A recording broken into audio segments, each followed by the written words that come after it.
Welcome to Bridging Gaps, the business podcast sharing the challenges and stories of fellow business owners.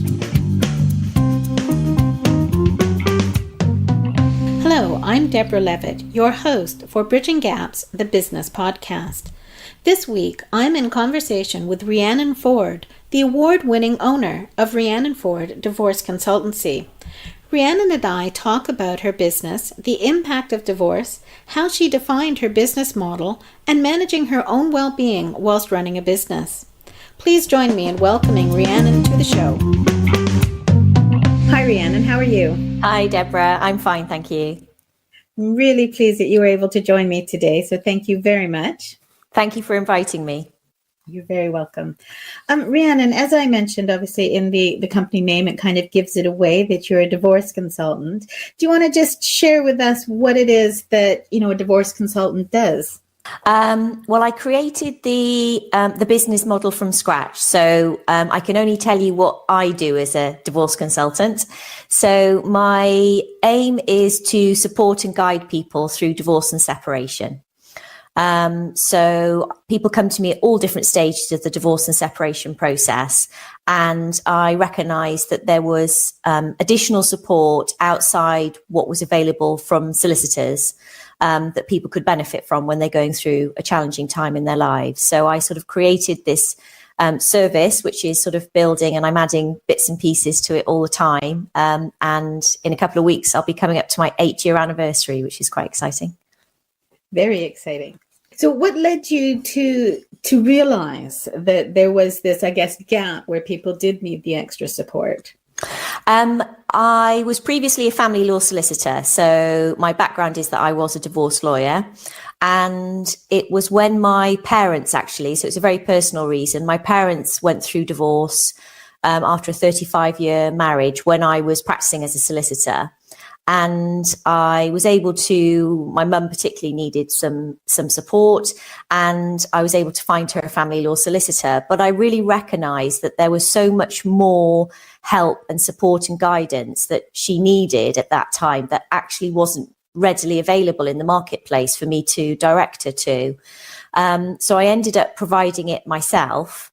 And then realizing that actually there must be other people who are in a similar situation to mum who could also benefit from that type of additional support. And when you talk about the other types of support, what types of things do you mean? How do you support people in addition to advice? Sure. It varies on the individual. The way I sort of describe it to potential clients is I wear two hats. So because of my legal background, I have my sort of divorce consultant hat. So I can provide them with, one of my clients describes it as providing them with the inside scoop of how the legal process works, so that they can have a good understanding, feel that they're sort of informed about how things work, feel more in control really of the process. So I use my legal knowledge and background to help people understand what to expect and also to point them in the right direction, how to find a solicitor, etc. And then the other hat I wear is when I left private practice as a solicitor, I trained as a personal development coach. So I also provide support through coaching. So coping strategies, communication skills, that sort of thing to help people on a more personal and practical level through the process. And do you find that one of those tends to be used more, or is it a fairly even split by how much you use both sets of skills? I would say it's a real mix, and I'll be putting on my different hats constantly throughout each meeting actually with the client. And also what sometimes happens is when people have read about the different types of help I can provide, I've had a few clients who've said, I only want this type of help that you offer. And actually in the first meeting, I end up giving the other type of help, as it were, as well. So I think that the aim for me is that I want to help the individual who's going through this challenging time in their life, rather than them being another person going through divorce. It's how can I help this particular person with what's going on for them, navigate through this process and put them in the best position possible to recover from it and move on. Yeah, because it is a big upheaval. Whether you've been married 35 years or, a shorter marriage, it's a big change and it's a huge decision. So having somebody there, I guess, on your side must really help people.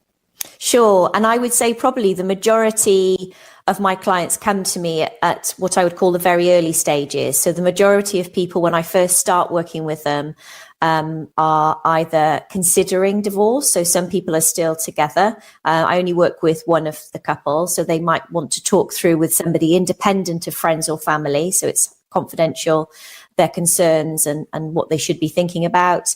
Also people who've maybe made the decision but don't feel quite ready to embark on the formal process and want some help. I act sort of as a facilitator there to sort of put things in place, find the right professionals to help them and help them prepare for what happens next.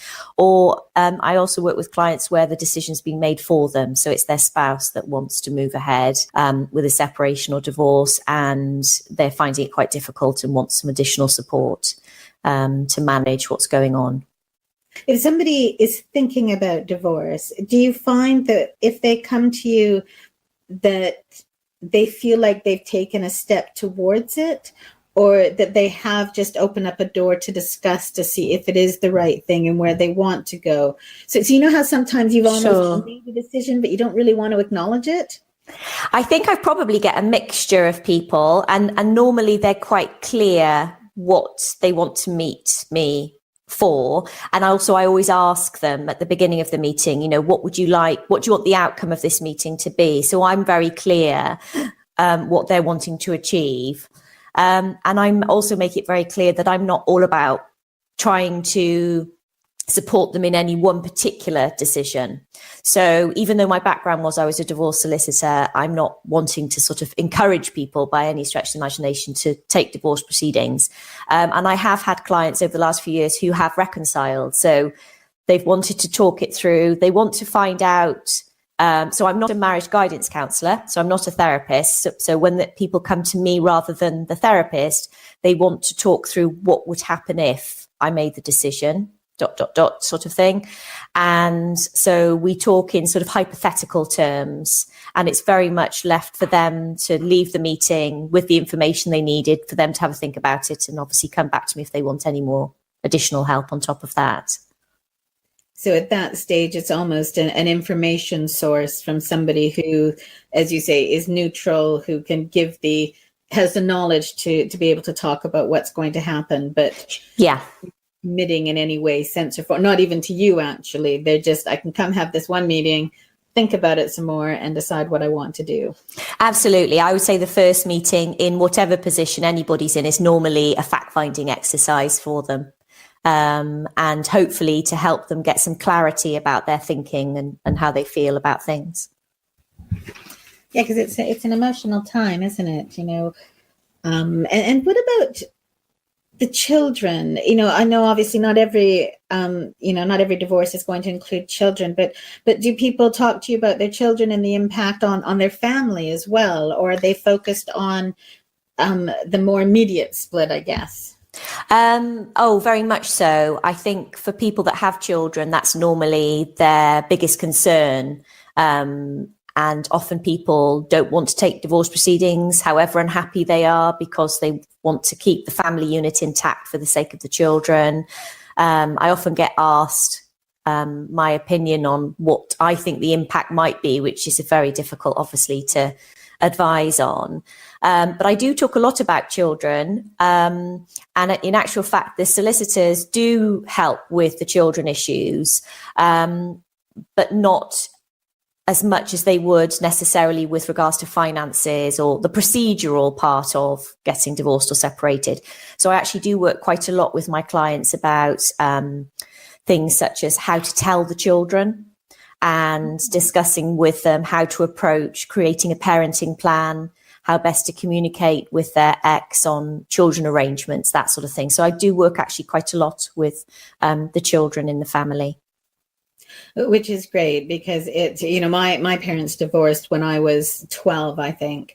And it really, it has a huge impact and how parents deal with it. And I've seen it in, I guess, friends and other people in my life, and you watch some of these patterns and you think, well, there must be a better way to do it, where yes, you guys don't want to live together anymore.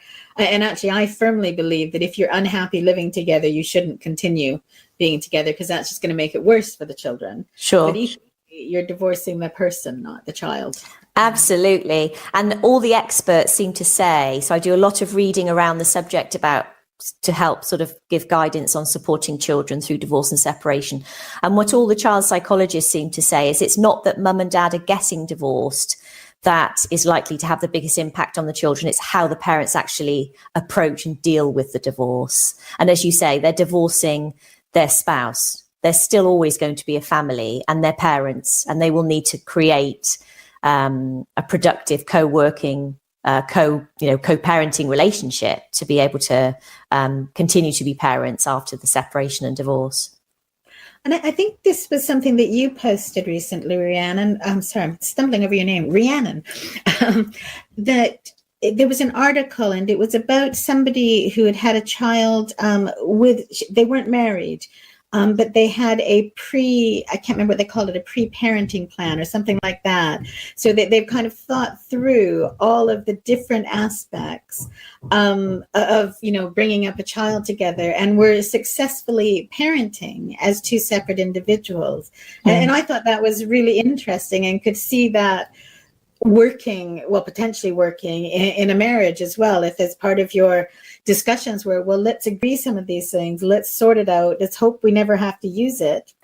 I think it's very organized as well, isn't it? I think a lot of people, in my opinion, I've got to be careful here, when they a couple get together and they get married and they plan to have a family, I think for a lot of people, and I know this from friends who've said this to me, you don't necessarily have the big chats about, do we have the same, will we have the same parenting style? What will happen if ... They sort of just think it would be lovely, we love each other, it would be lovely to have a child together. I'm not obviously suggesting that's wrong. But I think thinking these things through, it's not thinking expecting the worst, but just being prepared and open-minded. And I actually think it can bring people together if they talk about difficult topics rather than make things awkward. So I think, yes, I know it was an interesting article, wasn't it? I hadn't come across it before, which is why I posted about it. Yeah. Yeah, and I was really interested to just see how it all worked, and it was a great article. And I think, as you say, having those discussions, and I think to me it reminds me of a contract. And I know when I've done contracts with people from a business perspective or whatever, and people are saying, well, we don't need that, and it's like, well, the contract is for when we're not friends, and hopefully we never need it. So right now we're talking about when we're not friends, and we need that in place, and, but we are, so life's good. And it's kind of the same thing, isn't it? It's like, I don't want to think about not having a child or us having major differences, about how we bring them up. But we have that conversation to prevent the problems and to hopefully never get to the divorce situation. Absolutely. I think it can just give peace of mind, can't it? That it's being thought through, and it's being prepared and getting over those difficult conversations as well. I think, because people feel, as you say, is as if you're hoping for the worst to happen, and it's not that at all. And as you say, you don't need it. Brilliant. Don't have to worry about it. And now this is, possibly, I was going to say it's a bit more lighthearted, but I think it is actually quite serious as well. Pets. Okay. Well, because pets are part of the family, and quite often, they're not necessarily one person's pets. And I have actually seen, people who are trying to do pet sharing, or one of them feels hurt or whatever, because the dog now is officially the other person's. And sure. And there's challenges around that. And I didn't know if that's something that ever comes up, for you when people are talking about it. I'm always quite interested, as you know, I'm a big animal lover. And it does come up quite a bit. In my experience, what tends to happen is the dog, if I'm just saying, because that seems to be what comes up the most, goes with the children wherever the children are. So if the children are having time at dad's house for the weekend or the week, the dog tends to go with the children so that the children never are without their pet. So in my experience, that tends to be how people have arranged it. But I have had couples who don't have children who have had a parenting arrangement for the pets, where they've spent some time with one and some time with another. But it can be quite difficult. There isn't actually any guidance in law in the UK about how pets are to be approached, which I think will come. I'm sure it will. We're a little bit slow. I think sometimes there's lots of changes that should be taking place really in our legal system for divorce and separation. But they are such a huge part of the family that they need to be given careful consideration. So I always take it very seriously if somebody wants my advice on how best to approach it. But I haven't ever so far had a situation where there's been a big dispute. Luckily, it tends to be that they've either reached the agreement between themselves if there aren't children, or the pet goes with the children wherever the children may be. So far it's been relatively straightforward. Well, and that's quite nice, actually, if you know that the children and the dog come together, that you're getting, the children benefit from it, but so does the parent, because they know they're getting as you say, we'll go with dogs because that's the one most likely to move. Sure. But I know, well, as you know, I might be a little bit in love with my borrowed dog. But Woody's very adaptable, and he doesn't seem to mind. So he goes between 3 houses now, because he goes to, the owner that I see as his owner, but her former partner, and to me. And he's very relaxed about it. But not all animals are they? Sure. So some of them can be quite stressful if they don't quite know, especially if one of the homes is new. Yeah, or if one of the couple has a new partner that the pet doesn't know. So yes, it can be quite complicated, I think. But I think staying with the children probably helps that, because whatever challenges the parent has, they're doing it for the children. It's the family pet, it's the children's pet. So I think that would be the way to do it. That would be how I would advise people to approach it, I think. So if we backtrack a little bit, Rhiannon, and just to talk about, you mentioned earlier that you were, in family law before you were a divorce solicitor. So what took you from being in that, in a law practice to deciding to set up on your own, apart from, the impact of your parents' divorce on you? Sure. I actually suffered from a chronic health condition. So, I suppose I have it, but I sort of manage it. But I had a big flare up at the end of my 20s. So I was re-diagnosed with ME, chronic fatigue syndrome.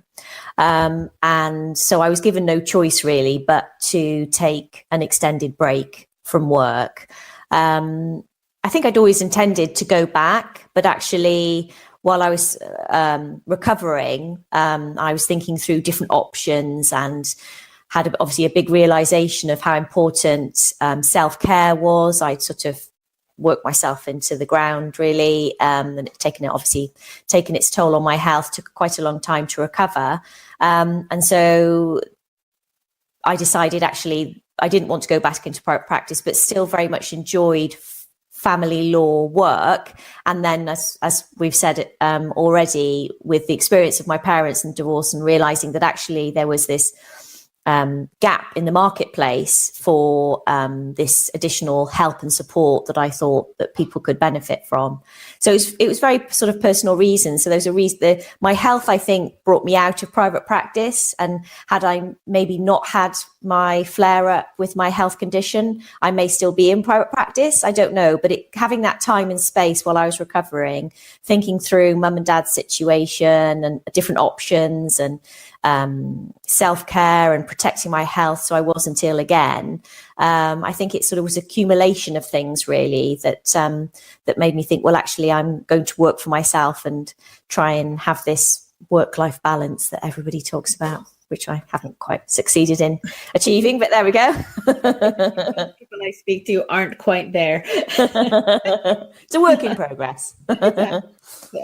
So how did you find that transition, especially because you weren't you were trying to, as you said, you were designing your own business model. You were doing something that was new. So how did that feel both emotionally and practically in terms of actually getting business and getting clients Sure. and the feelings that we all get when we're trying something new and different? Very scary is probably the best answer.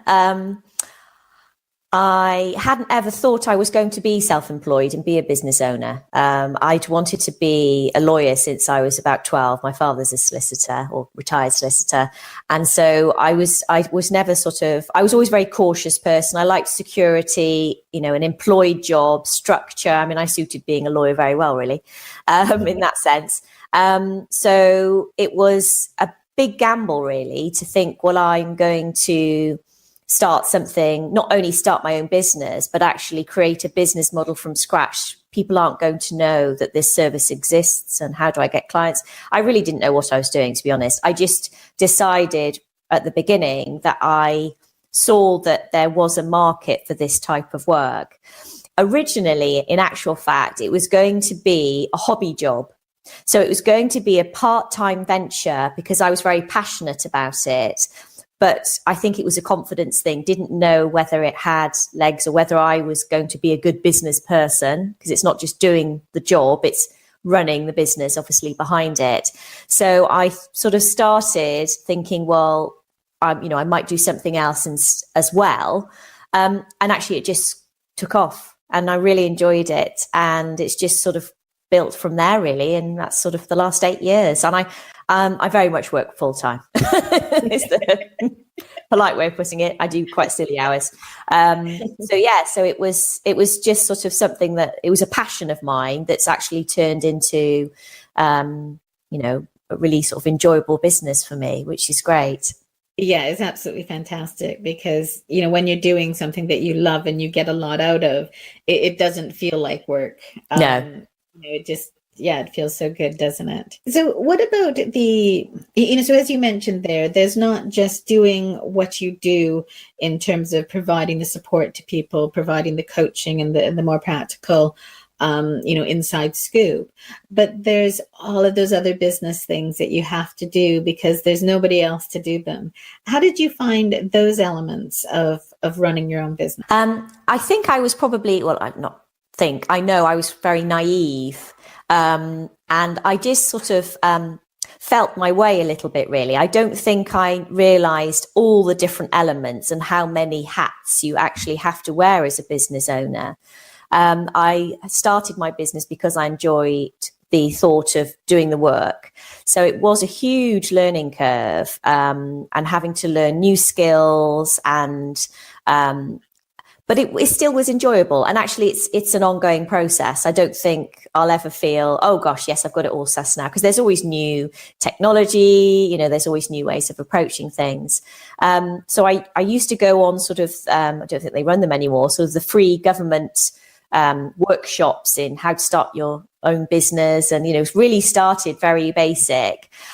I was very lucky, actually, with how I started getting clients. So at the time I was working with a careers coach, and I had thought about what I do in a sort of very sort of embryonic stage, whilst I was recovering from my relapse with my ME, but I just didn't have the confidence to think of it being business. And so I was thinking of other things. And I just remember Kate, who was my coach at the time, saying, look, is there anything else that you would love to do, but you just don't have the confidence to actually try?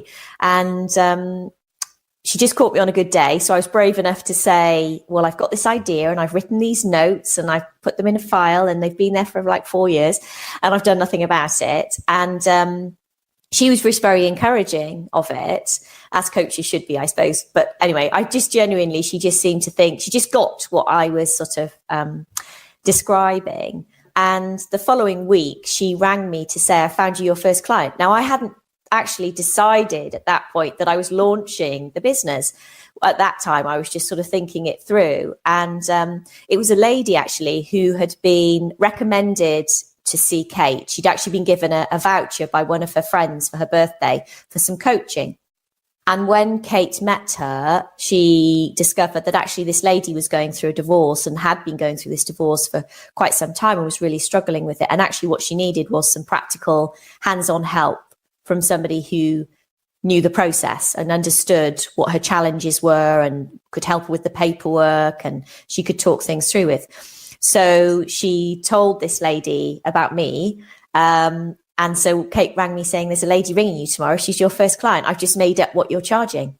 So that was sort of baptism by fire, really. And I'm so pleased she did that, because I think it showed that she got what I wanted to do. So sometimes you just need that support, don't you, from other people to sort of give you that bit of a push to make it happen. I think I might still be sort of wondering whether I should get that file of notes out of the cabinet otherwise. And then and she was a lovely lady, and I really was just sort of feeling my way. She didn't know she was my first client. She does now. We're actually quite good friends now, which is lovely. And I remember going to meet her in a quiet coffee shop and talking through where she was in the process and what she was finding stressful, what she was finding difficult. And I remember asking her what would make a difference, what would she find helpful? And she got quite upset, and she talked about this form that everybody has to do, called a Form E, a financial statement. It's when you collect together all your financial information before you can start negotiating for the financial settlement in a divorce. And she just found it very intimidating. And it was always her husband who'd been in charge of the family finances. She just didn't, it was just too much. Mm-hmm. And so as having been previously a solicitor, I've done a lot of formies. So I offered to come to her house the following day and sit with her and do the form together. And I was quite taken aback. She, bless her, and she won't mind me saying this, I'm sure, she got quite tearful, got up from the table and came around the other side of the table, gave me a big hug and a kiss and said, I'm so pleased you're in my life. And that's when I just thought, I need to do this. And it sounds very sort of soppy, but I just thought, gosh, I hadn't quite appreciated that actually there is so much more support and guidance people need that actually I can just do naturally. I don't have to retrain. I've actually got the skills and experience and I can just help people straight away. And my next two clients were her two best friends.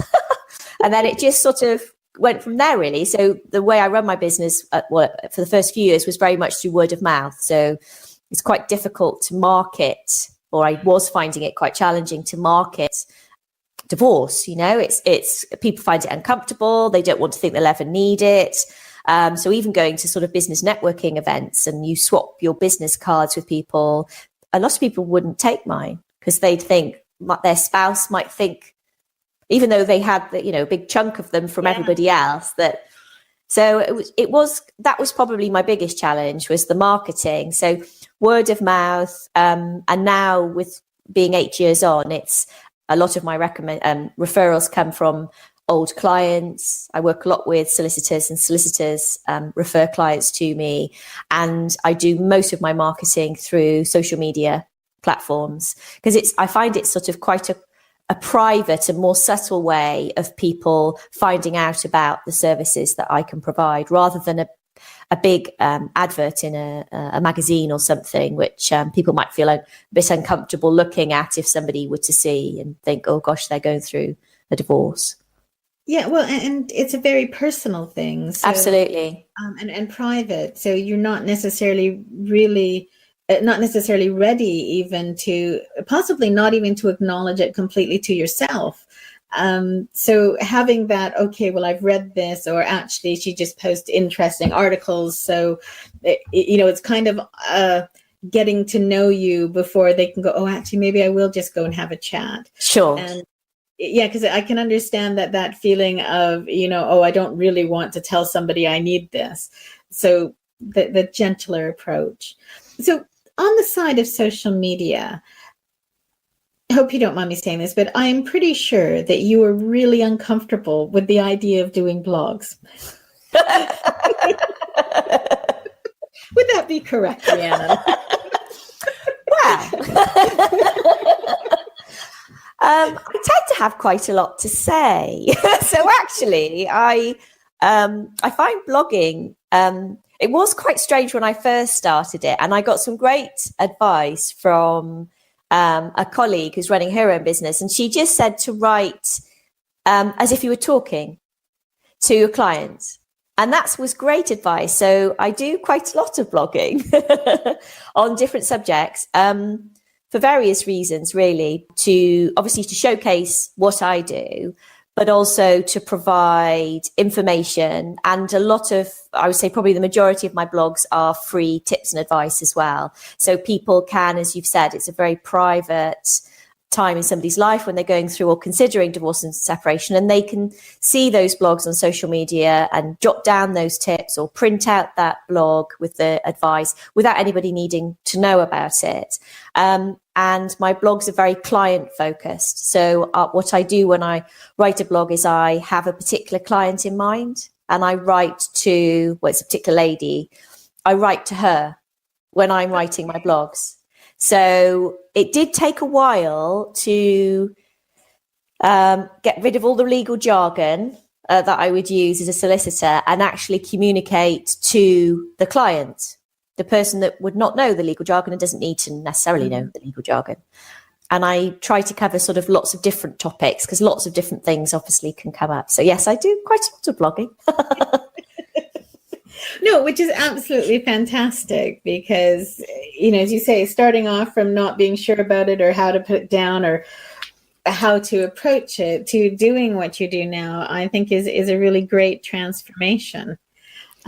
So wonderful. Thank you. Even as well, and I'm, not getting divorced because I'm not married. So it's unlikely that the divorce is necessary. Unless Woody splits up with me. Oh, disaster.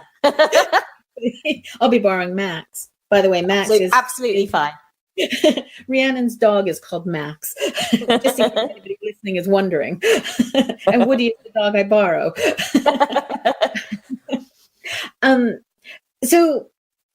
So taking those steps, though, and what I was trying to say was actually that, there are some of them that I look at and I think, okay, that's not relevant to me. But then ones like the one you posted the other day, I thought, well, actually, that's quite interesting. Yeah. I'm curious about how people are approaching it. So there's quite a mix, I would think, of people that you get reading it, not just the potential clients, but just out of a general interest on what is happening. Absolutely. And that's why I try and keep it sort of quite varied. And also, nobody knows if they'll ever need my services. Nobody gets married thinking they'll ever be in a situation where they're facing divorce. So quite a few clients I've worked with over the years, I met quite some time ago in very different circumstances, whether it be through networking, whether we used to work together, and they had never thought that they would require my services, but their memory had been jogged about what I do from seeing the various blogs that I put on my social media platforms. So that's great because it's just sort of, people need to know that service is available as and when they need it, or should they know somebody that might need it. Well, and there's something about having that trust factor as well. So if somebody knows you or knew you previously, or they're recommended to you by somebody else, that there's the trust in feeling that's somebody I could go and talk to because of however they've been referred through. So Rhiannon, you're doing all of this blogging. It's working in terms of, attracting people and informing them as well. And if I'm not mistaken, you've won a couple of awards around this. I have. Thank you for mentioning it. No, it's very exciting. Yes, this year has been very exciting. In March, I won the Gold Award at the Surrey Digital Awards 2018 for use of social media in business. Which was very exciting. And I had to go up on stage and be interviewed, which I hadn't realised. So that was quite good fun. And then and that was a competition that I'd entered. And then they had a panel of independent judges to decide. And then in May, I was notified that I'd been selected as one of the top 10 divorce blogs to follow in the UK for 2018, which is very exciting. And I didn't know anything about that. So that wasn't a competition that I'd entered.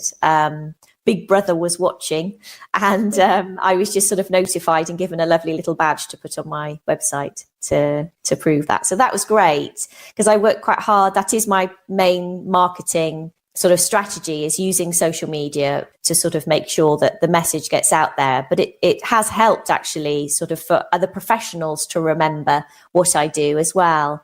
And I have had clients come to me having seen that I've won the awards, which is quite interesting. So it's always sort of worth making sure that you sort of put yourself out there. You've got to be in it to win it, as it were. Exactly. So, well, congratulations. Thank you. 2 in 1 year, and we're not even halfway through the year. I know.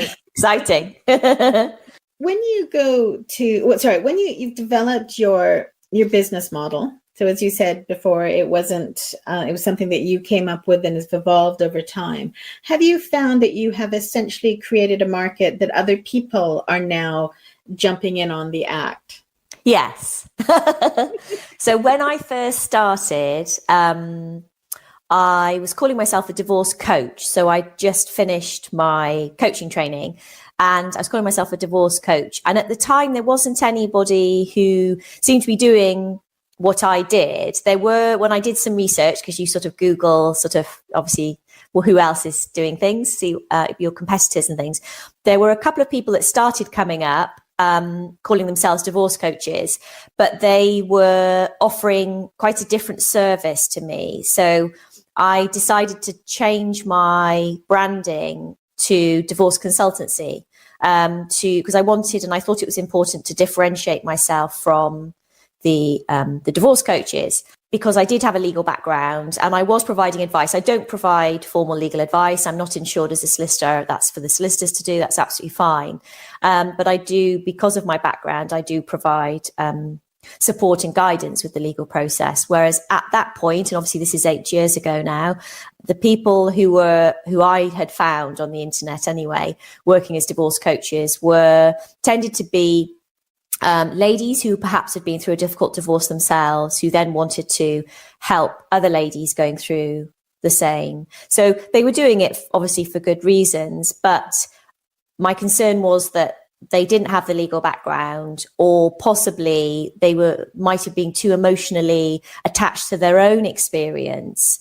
And what I hopefully can do is provide a completely neutral environment, rather than talking from personal experience that these other people used to do.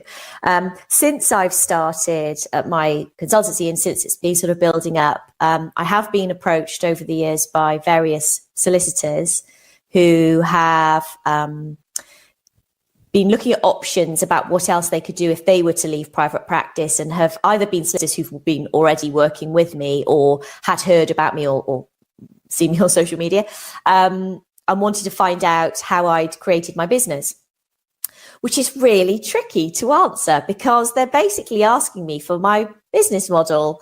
And I always want to help people and support other people. And normally I would do as much as I can, but it is quite difficult, because it's very much my personal experience and how I've built up what I do. So it would be quite difficult to just say, this is what you do, and then you'll have the same business as me. So it is quite difficult, I think, but there are other people. There are now a few people who do similar things to me, but there's room for everybody, and we're obviously all got a slightly different take on things and how we approach things, slightly different background, skill set, etc. And unfortunately, with the high rates of divorce and separation in the UK, there are lots of people that need help. So, not one person can look after everybody. So we need to have, different people doing a similar type of work to make sure everybody has access to that type of help.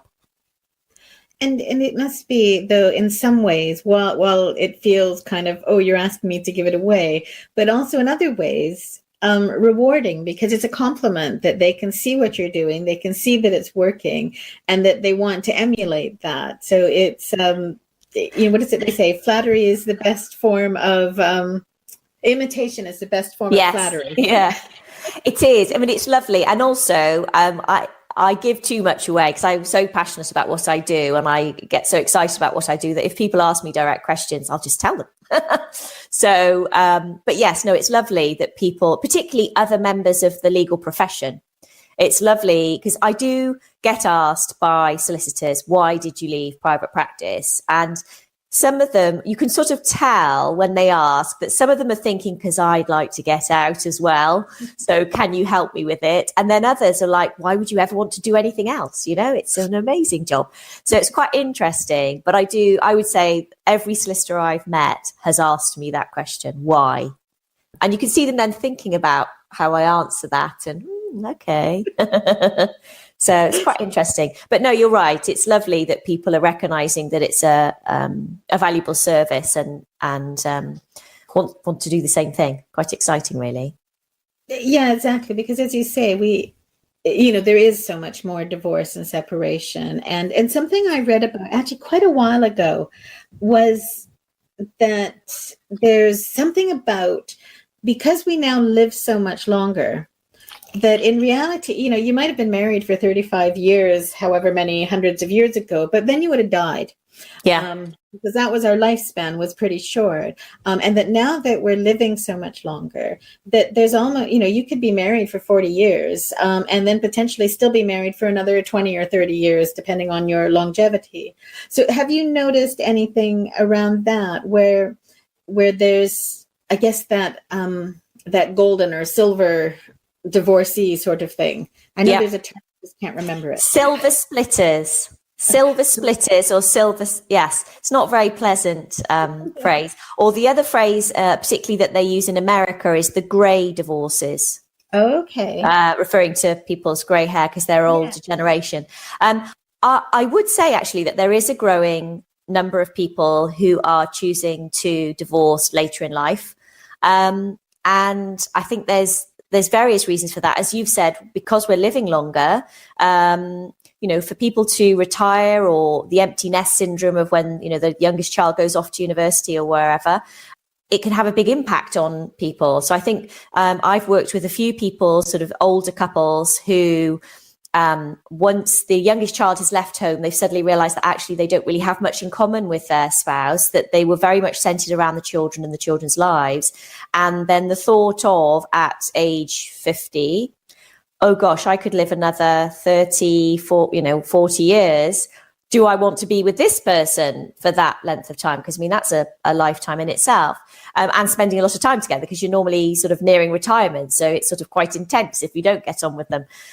So there is a growing number of people, I think, wanting to separate or divorce later in life because they still see that they have a lot of life left. I think they find it sometimes harder. So I'm just thinking about a couple of clients I'm working with at the moment. And even though the children have left, and it's not that they're worried about the impact it might have on the children, they have had a whole lifetime with one particular person. And it can be quite daunting to think, I don't know how life works as an independent person. They may have met at school, in university, they might have been together for sort of 30 to 40 years. To then think about starting again, some people find that prospect exciting, but I would say everybody, to a certain extent, that I've worked with in that age bracket has also found it very daunting. You've grown up together, haven't you? Absolutely. You married or were together that young. You've gone through all of that learning, and as you say, you're almost codependent, and I don't mean that in a bad way, but codependent. And one person deals with this because you're bad at it, so you deal with that because they're bad at this. Absolutely. That happens a lot when couples separate, in fact, whatever their age is. But I think it's particularly difficult for couples who've been married for a very long time. So irrespective of the age, if they've been married for a very long time, you're right.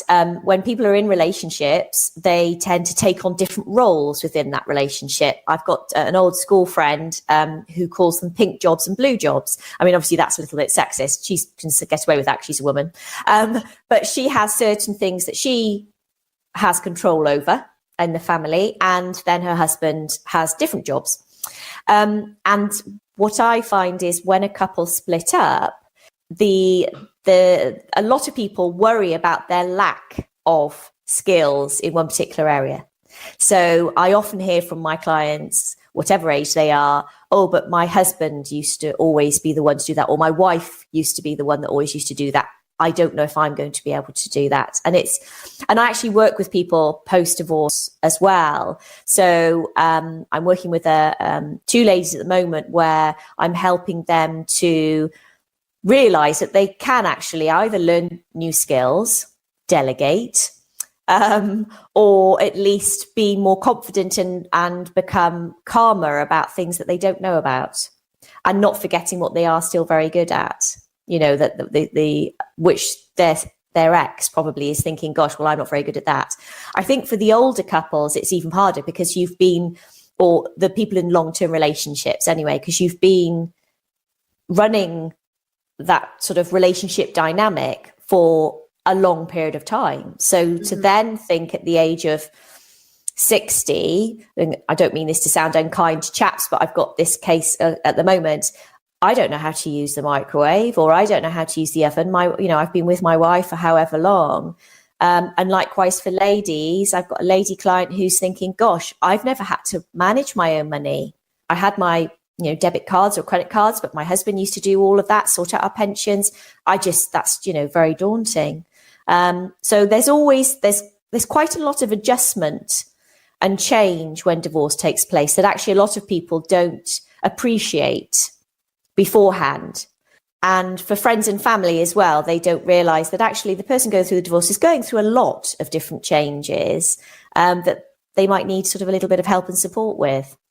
Yeah, because you just, life happens, doesn't it? And you see a household or a family and it's running, and you see people who are single or divorced and their life is running, and you don't necessarily see or recognize the challenges that they're facing or something. As you said with the For Me, for you, that was just, it's just a For Me. Yeah. I don't, it's no big deal. So you've got that skill and can very easily do it, but your client is emotional apart from anything, but it's something new. So it's bringing those together and going, okay, well, I might think this was easy, but I can now support this person in doing that. And I guess what I'm trying to say is looking at the people around you to see if there are things that you could help support them with that you take for granted. Absolutely. I think it's really important for anybody going through a challenging time, whether it be divorce or, difficulties generally, to ensure that they have a strong support system around them. It can make all the difference. And I often use the phrase, depending on the name of the client. So, if you were my client, I'd often use the phrase like Team Deborah. I'm now part of Team Deborah. And we need to now join in somebody else. We need to find a solicitor. We may need to look at a therapist if they need, therapeutic support, maybe a financial advisor, and I sort of can help sort of facilitate that to create the professionals around that support system. And then I always encourage my clients as well to sort of, make sure they have support from friends or family, but make sure they have the right type of support and choose the right members of the family or friends who are going to give constructive support and help. But no, it can make a big difference, I think, if people have the right foundations in place. And that's why when I started the business, I would actually ask a lot of my clients, how can I help you? Rather than me telling them how I could help them. So now, having sort of rewritten the content of my website last year, I'm sort of clear that of the types of issues that will most probably come up. Everybody's obviously an individual.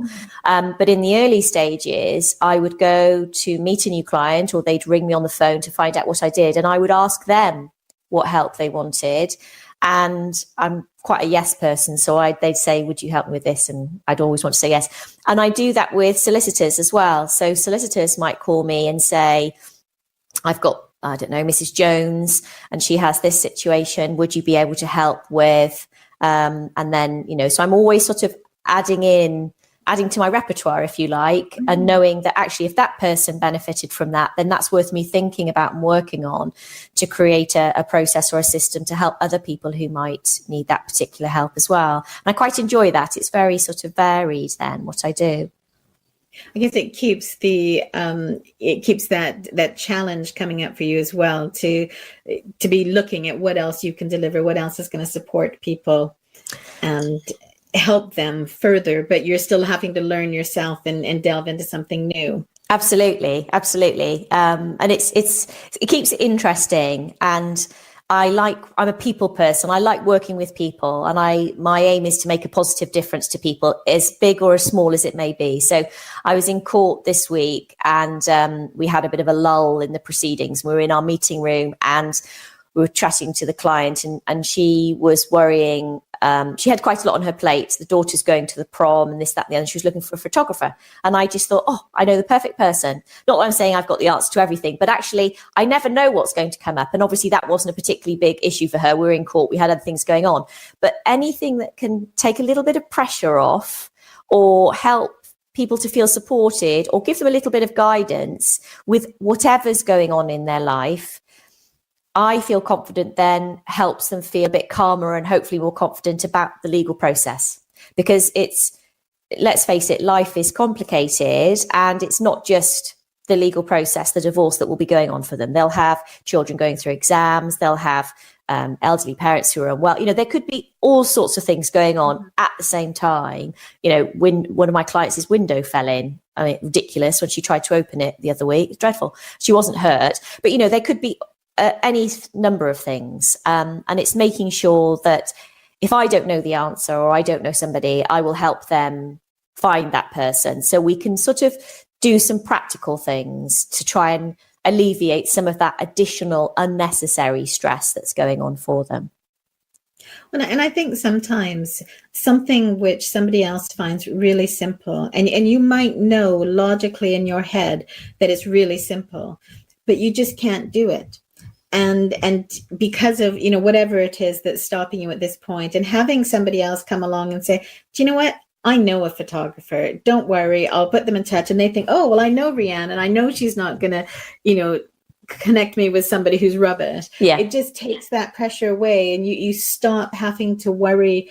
But because I think we worry as well about why we can't do something, lots of different things come into our heads. So I just want to go, Rhiannon, to move on, because we talked about earlier on that, you have Emmy and you'd had to take a break, which is what then led, thanks to Kate, to actually taking this step forward and making it, what it is today. But how do you look after yourself? So in general, in the world today, we talk about mental health a lot and people needing to be aware of it, but also our general well-being. And I would have thought that that's extra important to you, to make sure that you don't get to a point where you could potentially have a relapse again. Sure. And it's always a work in progress. So I'm my own worst enemy, I think, when it comes to self-care. I think one of the things, particularly at the moment, that's been really helping me is that I'm working a lot with my clients on their self-care. So I've got constant reminders, and I'm coming out with all these suggestions and recommendations and writing these blogs and reading about the subject to help my clients. And I'm thinking, I need to be walking the walk here. So particularly over the last couple of months, because I'll be honest, I haven't been very good with my self-care practice. I think working with clients and the work I've been doing with them around their self-care has been a good reminder for me. And sometimes I do things with them. So, we might say, we talk about what they might be doing and what I might be doing, and sort of have a sort of and what works for each individual or whatever. For me, definitely, I do need to be careful. And it's important for me to create structure around not just the business, but myself, and because I am the business. So if I'm not looking after myself, there is no business. And then I can't help people. So that's my I suppose that's my motivator, really. I enjoy what I do. I enjoy making a positive difference. So it's putting myself in the best position to be able to do that. And if I'm overtired or run down or become unwell, then I can't do my job. So there's different things that I do. I have worked with a nutritionist. My osteopath is a very wise lady. I've known her for about 15 years, and she helps with muscle and joint issues. And she's a naturopath as well. And she has quite a lot of knowledge about ME and knows me very well. and gets away with telling me how it is. And having my dog actually as well. So having my dog forces me to go out for walks, to get fresh air, whatever the weather, because when you've got a Springer Spaniel, you have to go out whatever the weather. And I think that helps quite a bit. And actually, even though, I was joking earlier about not having the work-life balance, and I totally haven't got a work-life balance, but I like working from home. So I know a lot of people who run their own businesses. A lot of my colleagues find it quite lonely if they work on their own at home. I don't. I was always one of those children who needed to be all quiet and shut away to do their homework and, my law degree and at law school and everything. I wanted to sort of peace and quiet. But that helps now with my health. So having the house quiet and calm and having my work environment. So I'm in my office at the moment. It's only half decorated, so sorry, but I have very neutral colors. I've had you can't see, but I've got a new desk which is glass. I have everything.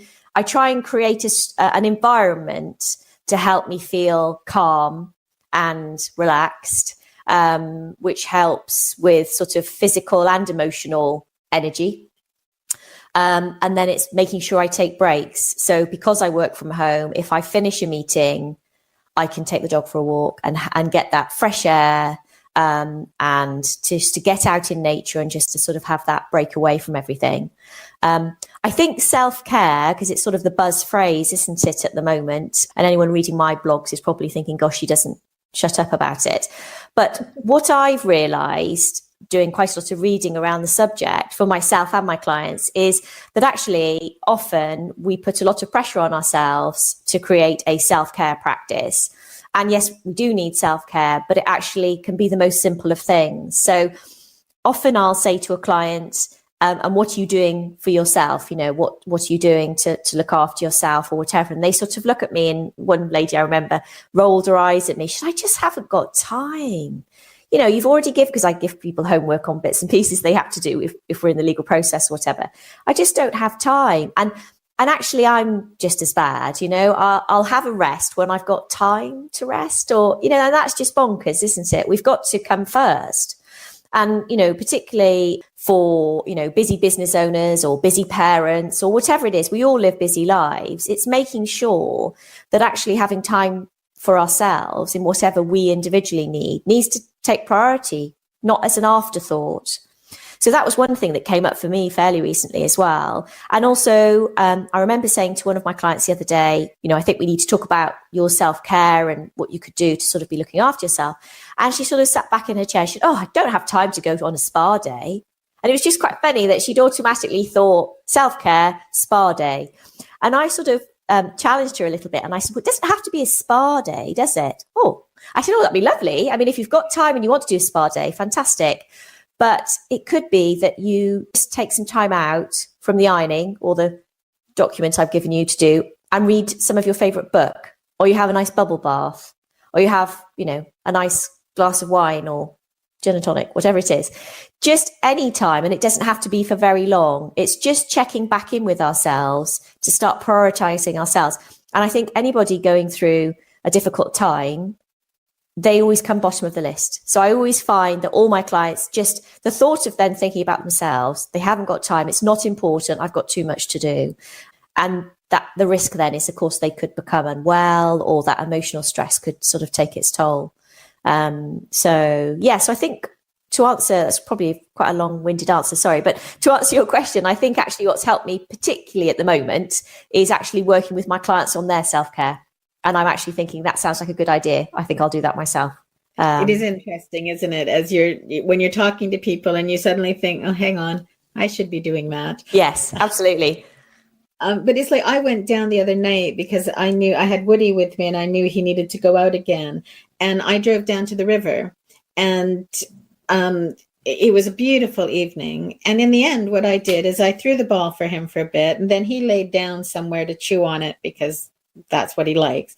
So I got my little portable chair out and I sat and read, and it was just so nice. Lovely. And I just thought, well, that was so easy to do. It was just down from the Runnymede, and But it's so easy not to do as well, isn't it? Absolutely. And for when we're in a state of stress or anxiety, which unfortunately happens a lot with people going through divorce and separation, they just don't think that it can be as simple as that. Just sort of taking time out with your favorite chocolate biscuits and a lovely cup of tea or something while watching something silly on the television for 20 minutes or whatever it is can make all the difference to how you feel for the rest of the day. Absolutely. Just a huge impact, even though it's such a small thing to do. So, Rhiannon, just before we wrap up, I wanted to ask you two things. So, two pieces of advice, possibly. So, if somebody is, so I'm thinking of a potential client, basically. So, somebody who might be thinking about speaking to you, but they don't know that you exist. What sort of things should they think about? So I'm not thinking about how they contact you, but just what should people think about if they're considering divorce or thinking that their relationship isn't going well? Do you have any top tips? Okay, I think the first thing is to get as much clarity as possible about how far through they are on their thinking. So, because I think it's always really important when we work with a professional or actually even talk out loud to be as clear as we can about where we think we are with our thinking, so that the person we're going to for the help knows, where that person is to be able to. So it's always very helpful for me.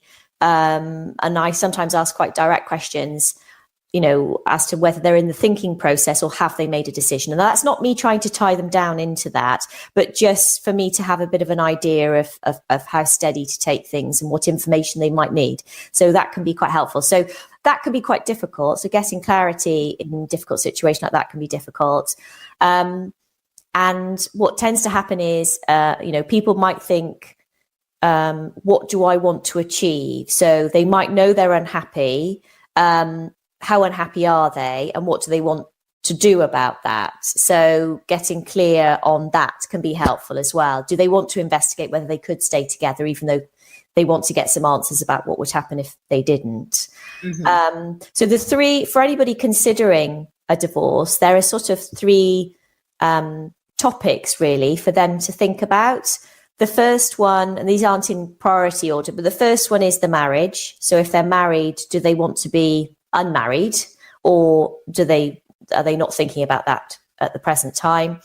The second one is about money. So if they did separate, are they thinking they want everything formalized, or are they wanting, for example, a trial separation, or, because there are lots of different options. There isn't just you stay together or you divorce. And also think through what they might want to put in place if they were to make a certain decision about the children arrangements. So from the sort of adult spouse perspective, they might think, I'm not happy with this person. And then it's worth thinking about, well, in relation to those three topics, or two, if they don't have children, what are their thoughts and feelings about what they might want to do about them being unhappy, because obviously they'll need to decide how they want to approach it. So it's partially, if I'm hearing right, it's partially almost separating yourself from the emotion of I'm unhappy, but now thinking about the more practicalities of what life would look like if I did say I wanted to separate, or I wanted to do this, or what the money situation would look like. So I guess the more rational thought, which is harder to get to when you're feeling emotional about something. Is that right? It is difficult. I suppose that's what differentiates me between if they went to see a therapist and they come to see me. So I do provide a lot of support. That's a very important part of what I do. But I'm more about where are you now and where do you want to be? Whereas if they went to see a therapist, that therapist might be where are you now? And where have you been, or how have you got to where you are? So I think with my sort of coaching training and legal background, it fits quite well that I find out where they are now, where do they possibly want to be, and then I can talk through how they might get there, but only so that they can just use it as a fact-finding exercise to think things through, to decide and get clarity for themselves, because it's obviously their decision, and it's a big decision, and it's very difficult. It's a life-changing decision, isn't it? Of, what you've been, however long it's been. Okay, so the second one was around as a business owner. So if you were speaking to somebody who was either thinking of or was just in the process of setting up their own business, whatever it was, are there any key tips or things that you think, oh, if only somebody had told me that before I started? Yep. Oh, I would have done it differently, or I would have put it in place, or how long have you got? Second episode. I think for me, talking to somebody who's ahead of where you are. So I think if you're, however sort of early you are in sort of starting the business, whether it's you've got this idea or whether you're sort of starting to launch it, see if you can talk to somebody who's been doing it a little while, because they'll still be able to remember you sort of the things to think about. So I think not being afraid to ask somebody who's already doing it, trying to use somebody who's doing it well, obviously that could be helpful. And also to appreciate how many different hats you have to wear. Sorry, we've been talking about hats a lot today. But the fact that I think, as I said earlier, I was very naive thinking, I knew there would be other parts to being a business owner, but it wasn't, don't enter the business world, as it were, just based on, I want to do this. I want to be a divorce consultant. Do bear in mind that for that to be a business and a viable business, you're going to need to learn about marketing, learn about accounts, learn about, all sorts of things. I mean, business development, there's lots of different areas of running a business that's worth thinking through before you get too overexcited about the actual business itself. So I think, yes, knowing that there are other things involved would have been very helpful. I mean, I did know, but I didn't sort of, I hadn't sort of put it together. And also talking to somebody who's already sort of ahead of the game. I think those would be my 2 tips. Excellent advice. Thank you. And is there anything you want to say just before we wrap up? Any final words to people? I would say that going through divorce and separation is a very difficult time for anybody. Nobody gets married ever thinking they're going to face a divorce or a separation. But it doesn't have to be the end of the world. And I know that I don't mean that to sound flippant, but there can be happiness after divorce. I'm in contact with lots of my clients who are great examples of the fact that, you can have a successful and happy life after divorce. But there's no rush either. So get the right advice from the right people to help you make strong, informed decisions about what you might want to do. That is really wonderful, Rhiannon. It's been really interesting hearing more about this, because while I've known you for a while, we've never really talked in any depth about what you do. So it's been really interesting from all of the different angles. So thank you very much. Thank you very much. I've been in conversation with Rhiannon Ford of the Rhiannon Ford Divorce Consultancy. If you'd like to get in touch with Rhiannon, please contact her at rhiannonford.co.uk. All of her details are available in the show notes. Are you considering your own podcast? Why not check out So You Think You Want Your Own Podcast? It's an online course that introduces you to everything that's involved in hosting a podcast, as well as working with you to define your own podcast concept. You can get more information on it at startyourownpodcast.bridginggaps.uk. Bridging Gaps, the business podcast, was produced by Deborah Levitt of Bridge Road Consultants Limited, with original music provided by Pete Dineley. You've been listening to Deborah Levitt on Bridging Gaps, the business podcast.